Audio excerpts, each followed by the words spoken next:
John F. Kennedy's presidency really resonated here in the Mahoning Valley because this big population that was drawn in primarily by the iron and steel industry and its subsidiary makers drew people from all over the world. And so you had immigrants and children of immigrants largely mixed in with native-born people, but for them in particular, considering that President Kennedy was the grandson of Irish Catholic immigrants, that he was the first Roman Catholic president of the United States, all that resonated here in the Mahoning Valley. It also helped the local Democratic parties and Congressman Michael Kerwin, who represented our area for many years. He was a close personal friend of John F. Kennedy and the entire Kennedy family. And so he had that kind of access because of that relationship that he had with President Kennedy. And of course, on that awful day, November 22nd, 1963, that all basically came to an end.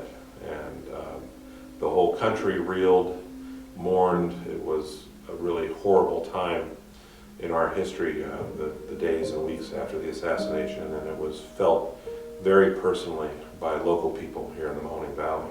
Vietnam era is, again, very consequential to understanding not only our country, but people here in the Mahoning Valley. And I would say, you know, we think of that era, the mid to late 60s, with hippies and the anti-war movement, and the general peace movement, and the Summer of Love, and all that counterculture that developed out of that period.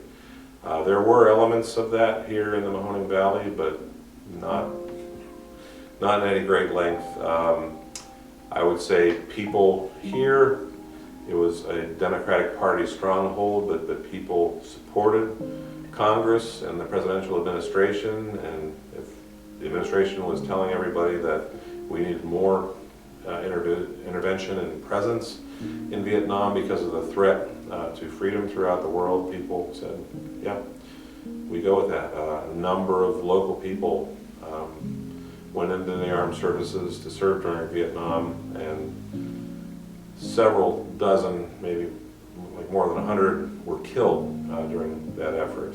It began to have an effect on the whole country, and probably the biggest effect was it created a lot of divisiveness in terms of why are we there and why is it important. Now, there was anti-war and peace sentiments and organization going on here. You could say to some degree it was happening on the campus of Youngstown State University, as it did in many other campuses, but it never got to the point where it disrupted the school year or threatened the administration or faculty or the facilities. One of YSU's history professors, that's a great summary. He said that, you know, during all this upheaval across the country, here in Youngstown, the campus was a hotbed of rest.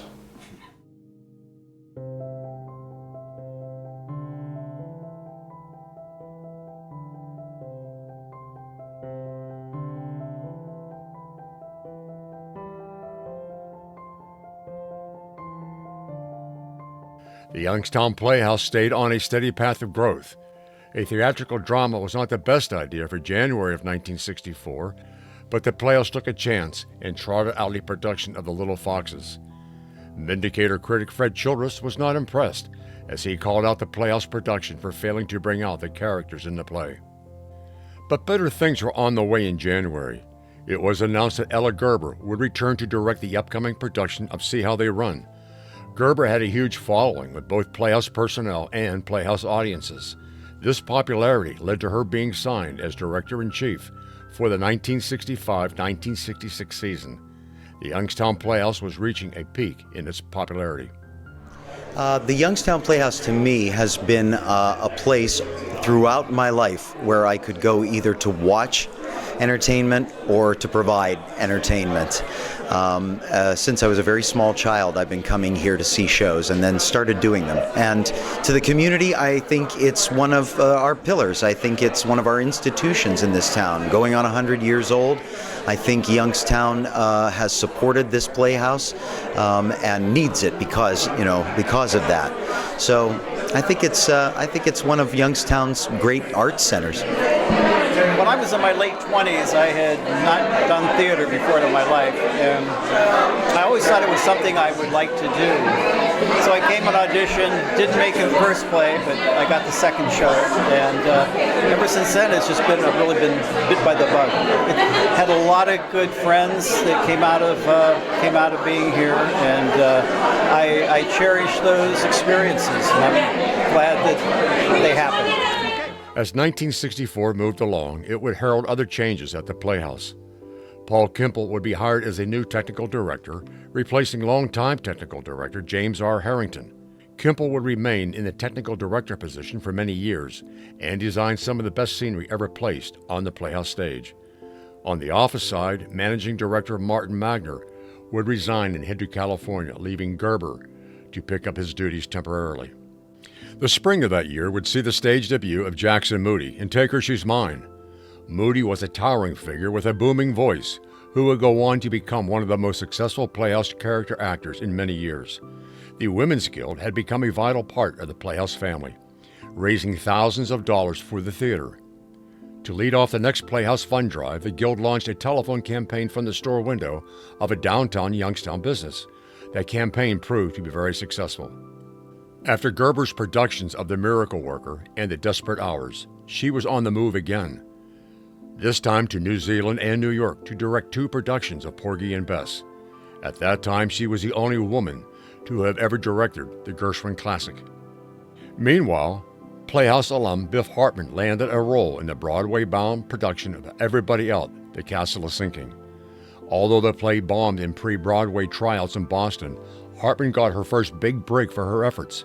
She was cast opposite Sidney Poitier in the upcoming film A Patch of Blue, and it made her one of the most sought-after film actresses in the country. As the summer of 1965 dawned, the Playhouse would hire a new executive director. Different from all of its predecessors, Bentley Lenhoff did not have the Broadway background the Playhouse was used to.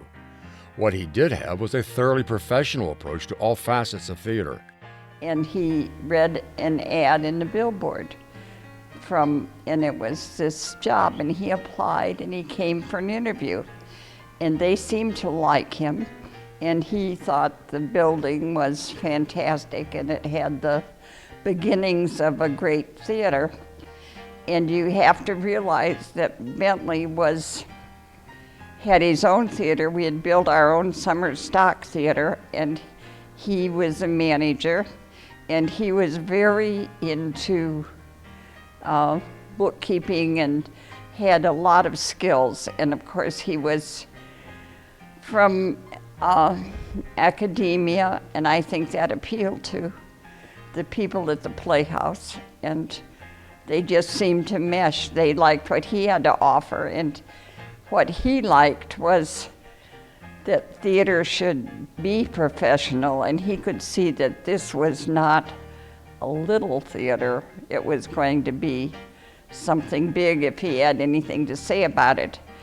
And his whole idea was to make community theater the very best theater that the audiences could possibly envision, and I think he did that here. The new position created for him gave Lenhoff more power and range at the Playhouse than anyone who had preceded him. Bentley was an enigma. He had a heart as big as this building, but he would not allow anybody to see it. He was sensitive, but he wouldn't let people see that. He only allowed people to see the hard outside covering of Bentley Lenhoff. I loved him, and people did. Some people did not. He knew his business. He knew how to sell this place. Bentley was great at listing people to work. You know, he he enmeshed himself in the community, the big business guys community, and got them to come to the Playhouse, sell tickets, do a community support campaign, renewals. I know I worked renewal season ticket for many, many years here. I had telephones lined up all the way through the lobby. People came in, volunteered. Bentley. Bentley was able to get people to come and work here. He had this amazing talent. That's why he was such a great businessman, because he was able to get the big guys in here to raise the money. One of Lenhoff's early creations was the establishment of a Playhouse Award, the Arthur Award, to honor volunteer work at the theater. Named for legendary Playhouse director Arthur Sercombe, the awards would be patterned after the Academy Awards. The Arthur Award was very, very interesting. He felt that the actors and the crew members, everybody should have some kind of formal recognition. Arthur Sercombe had been the manager, director, executive director before Bentley sometime, I don't know exact time.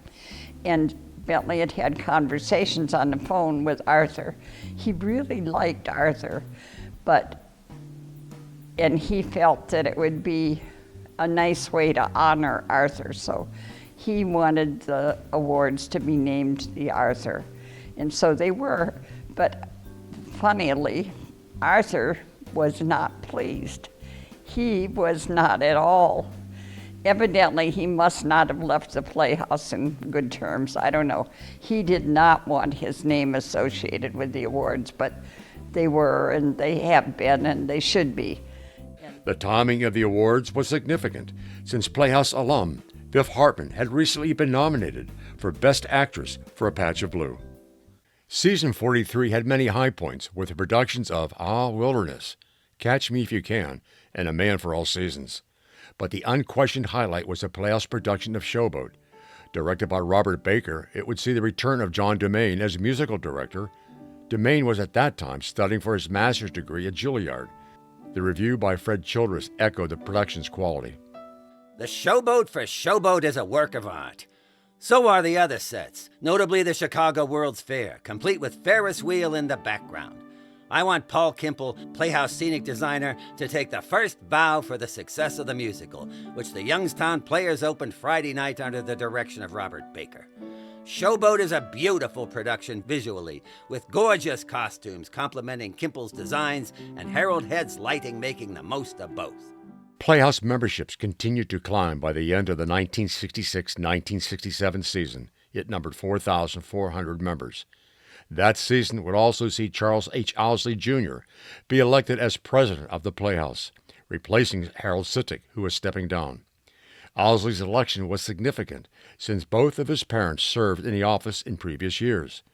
With The Music Man being the hit show of the 1967-1968 season, the Playhouse would receive a visit from the Music Man author, Meredith Willson.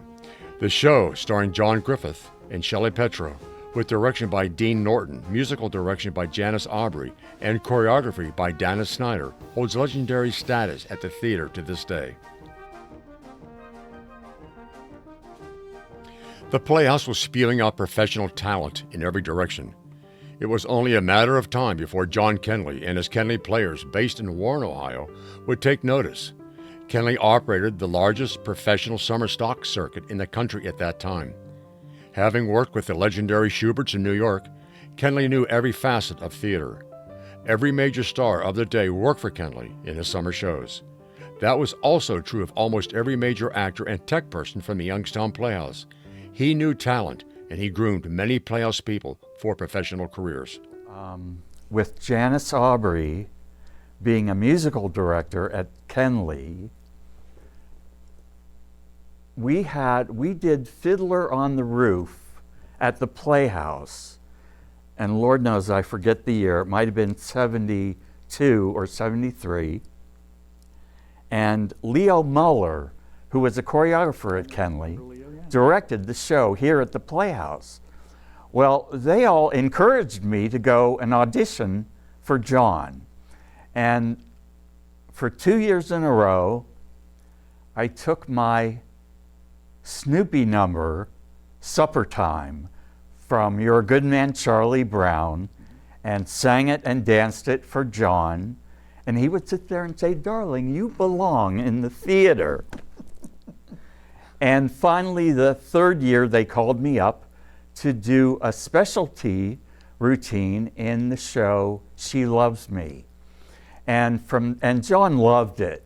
He loved my humor, he loved my dancing, and from then on, he was a mentor to me for many, many years. Well, I went and auditioned for John, and he didn't hire me the first time. These are my experiences with him. He hired Joni Musselman, who I think auditioned at the same time.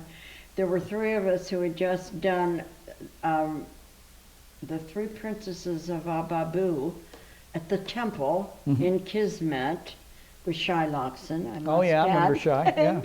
And we went and auditioned for John Kenley. And of course I had 4 children.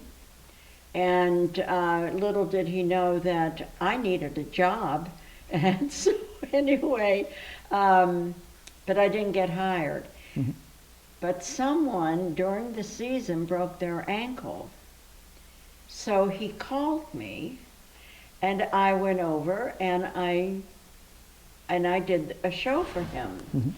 And I was hired for 3 shows, and I don't remember all of them. One was Most Happy Fella, where I remember I lost my skirt on stage. There was a big flip over of me, and you land in a split, and the skirt made this beautiful circle, and he picked me up, and there I was with the skirt on the stage. Okay. And it was, everybody was laughing, everyone. And I picked up the skirt, and I twirled it, and I danced off stage. Well, you played the moment. I did indeed, yes. But anyway, then my dance captain saved me from being pink slipped because somebody was coming down, because I was hired for these 3 shows. Coming down the hallway, my dance captain walked out and said to the stage manager, "Who's that pink slip for?" And the man from John, who wasn't Manicliditis yet because he wasn't old enough, but anyway, was walking down the hallway and said, "It's for Dana Snyder." And Dom Angelo said, "You're firing your best dancer," which is not true. Which is not true. Here I am, 5 feet tall, besides all these girls with these beautiful long legs. I was by far not the best dancer. But anyway, kept my job. And so that's how I stayed there with John Kenley, and I was lucky enough to go to John's 100th birthday party, I don't know how many years ago. And I visited him in Cleveland, and he remained great fun to the very, very end. He was a good guy. He was like and unique, just so unique. As season 45 began at the Playhouse, they would find themselves ranked second in the country among community theaters in the size of their yearly budget. Demand for tickets was so strong that they added 2 performances of each show on the last Saturday night. When Tobacco Road hit the Playhouse stage that season, it would render up the Playhouse debut of Justin Gray. Most Youngstown people don't know him as Justin Gray, but rather as Bob Gray. His great claim to fame at that time was as the old actor in the off-Broadway production of The Fantastics, but Gray would become a major acting and directing star for the Playhouse. By the end of that season, ticket sales were going through the roof. The annual season ticket campaign would net a total of 4,800 members. Season after season, it would continue to grow to 5,123, then 5,425 by season 48, and 5,632 by 1972-1973 season. Season 46 would mark the first time that the Playhouse would present 2 full-scale musicals during the same season, Oklahoma and Guys and Dolls. Oklahoma also would be remembered as the first and only time that Youngstown singer Maureen McGovern would audition for a Youngstown Playhouse show. She was turned down. She would join Biff Hartman as future stars from Youngstown to never appear on the main stage of the Playhouse. This season also had its sad note. Sylvan Einstein, who fought so hard for the Glenwood Avenue Playhouse location, had passed away. A fitting tribute was offered in the Curtain Time publication for Blythe's spirit. Quote, "This playhouse was built partly of mortar and dreams, steel and sweat, but mostly it was built of Sylvan Einstein. No one gave more in time or talent, or persevered more tenaciously when the outlook appeared dim. Certainly no one sought less credit when the deed was done." Unquote. Season 46 also saw great strides for the youth theater with successful productions of The Doctor in Spite of Himself, I Sincerely Doubt That This Old House Is Haunted, and Rapunzel and the Witch. Upcoming productions included The Dancing Monkey, The Frog Prince, and The Invisible People. Theater 70 would open in the arena, now dubbed the Curtain Call Cafe, with a production of Crawling Arnold, which would see the debut of longtime Playhouse star Chris Brown. Other newbies would soon come on board: Greta Schultz, Nick Leonelli, and Donna Smith. By early 1970, the Youngstown Playhouse would be ranked the third largest community theater in the country, relying on volunteers. Season 48 would see the hit musical Fiddler on the Roof, directed by Joe Scarvell. The show had an all-star Playhouse cast with such names as Carol Mills, Arlene Smith Russo, Magda Marburg, and David Gendry.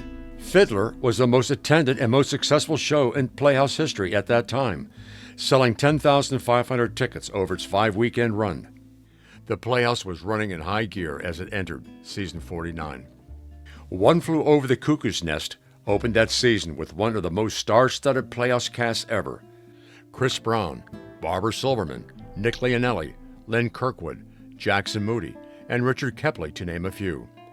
But the success of that production had to be tempered with the news that former Playhouse director Jim Cameron had passed away. Cameron had been responsible for so many Playhouse innovations and was a major link from the old Playhouse to the new Playhouse. The Curtain Call Cafe was also churning out hits, and hit on a big one during the 1972-1973 season. The musical Jacques Brel Is Alive and Well and Living in Paris would open to rave reviews and would run the entire winter in the arena. The cast had Playhouse heavy hitters: Harry Switzer, Dana Snyder, Linda Welsh, Todd Heffling, David Gendry, and Stu Aubrey. On the main stage, The Visit would open starring Wanda Lou Jones and John Abbey, but the top-notch cast was no match for some audience members. The play begins with a train arriving and disembarking a major character in the show. Don Brown, a faithful Playhouse attendee, had an abrupt critique to the show when he stated, quote, "The train should have never stopped," unquote. Heading into the summer of 1973, Antigone would open the College Repertory Theater in the arena. Although not quite the hit as previous shows, it would mark a milestone in one respect. It would introduce Youngstown audiences to an actor named Edward O'Neill. O'Neill, a Youngstown State University student at that time, would see a fruitful Playhouse career before moving on to much greener pastures. By this time, the Civic Children's Theater, which had been organized years earlier, was a busy, thriving organization at the Playhouse. Although not part of the Playhouse, they rented space and performed shows at the theater.